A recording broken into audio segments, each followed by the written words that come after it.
Let's wonder vegan. Vegan, founded in the 16th century, is Asia's best preserved example of a planned Spanish colonial town. Its architecture represents the fusion of cultural aspects from the other parts of the Philippines, China, and Europe, resulting in a culture and townscape unique in East and Southeast Asia.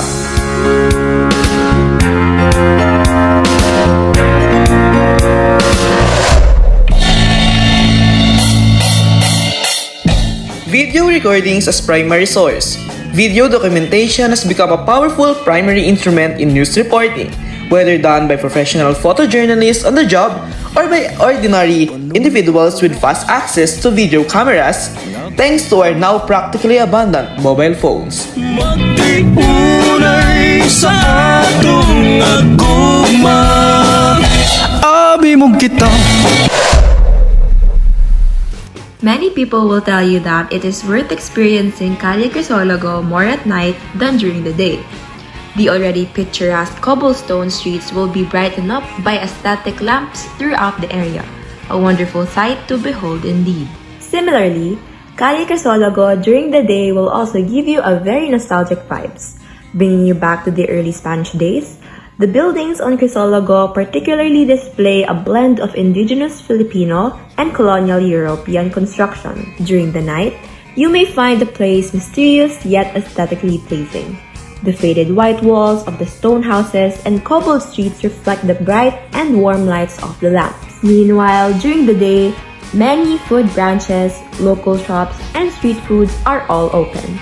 Make sure to ride a calesa, a Spanish-style horse carriage, to get a nice little tour around the area.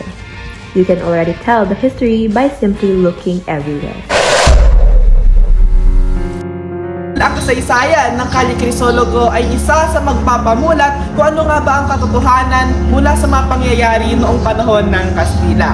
Ang Calle Crisologo ayon kay Kuya Romy, ang Calle Crisologo raw noong unang panahon ay isang mapanganib na lugar para sa mga Pilipino. Dahil tinuturing ng mga Kastila ang mga Pilipino na isang ibon, kung saan ay katulad ng isang ibon, ito ay kanilang binabaril hanggang sa mamatay.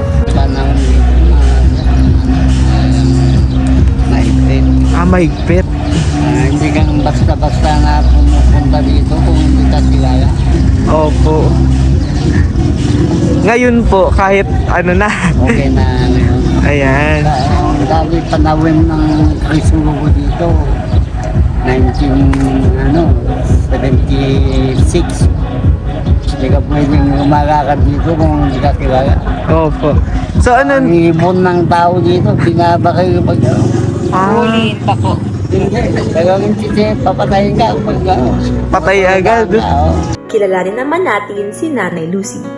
60 anyos na may purong lahing inchik pero may pusong Pinoy na ipinanganak sa Calle Crisologo. Ayon sa kanya, ang Calle Crisologo naman noon ay isang tahimik na lugar at kakaunti lamang daw ang mga tao noon. Noong kapanaunan din daw niya bilang high school student, madalas daw siyang maglamyerda gamit ang mga kalesa pagkatapos niyang pumasok sa paaralan. Panahon ko, bata pa naman ako, no? Nung panahon ko, nung nag-aaral ako dito, tahimik dito. Tahimik, hindi pa ganitong maraming tao. Kasi that was, nung high school ako, kasi naglalakwat siya na ako noon, high school. Gusto na? Oo. Nagkakakalesa ka na para lang makatakas sa after school. Meet Leona Florentino, a poetess known as the mother of Philippine women's literature and the bridge from oral to literary tradition, who was inspired others and a good representation for women's empowerment. She was born in 1849 in Vigan and started writing her first Ilocano verses at a young age. But because of her gender, she got rejected by her chosen university despite her skill. She was instead taught advanced Spanish by her mother and private Ilocano priests who also encouraged her to find her own voice in poetry. Since then, her sculpture has been built in a tiny park next to her home in Ilocos Sur to honor the first Filipino poet to achieve global recognition. As we film our project, I realized that our generation today should be grateful after looking back at the events that had happened before.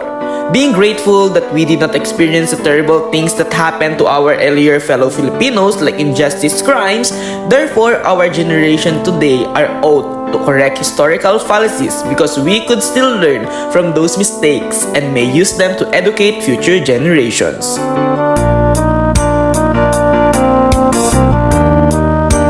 I believe that we shouldn't just forget our history, but rather we should use those as our primary source to develop pride and nationalism as Filipinos. I can apply these lessons by simply allowing myself to know and understand history, including the studies that are not as visible and less immediate. Studies that I would like to learn, such as the legal laws before that became illegal laws today in certain places, or even the altered mindset of Filipinos back then versus now. Nung unang araw, yung mga katulong ng mga Kastila, nung umalis na sila, iniwanan na sa kanila. And that is one of the best reasons why Ilocanos are surviving their life and businesses in Vigan City. Siyempre ngayon, tatanda na tayo. Yung mga kabataan sa magamit lang sa wastong paraan yung mga pag-iisip nila. Yung walang bagay na mas asayang. Nanay Lucy wants to express her thoughts to not waste any single opportunity in life because she believed that even a small grain of rice has worth. My desire to learn more about history has altered because of this course.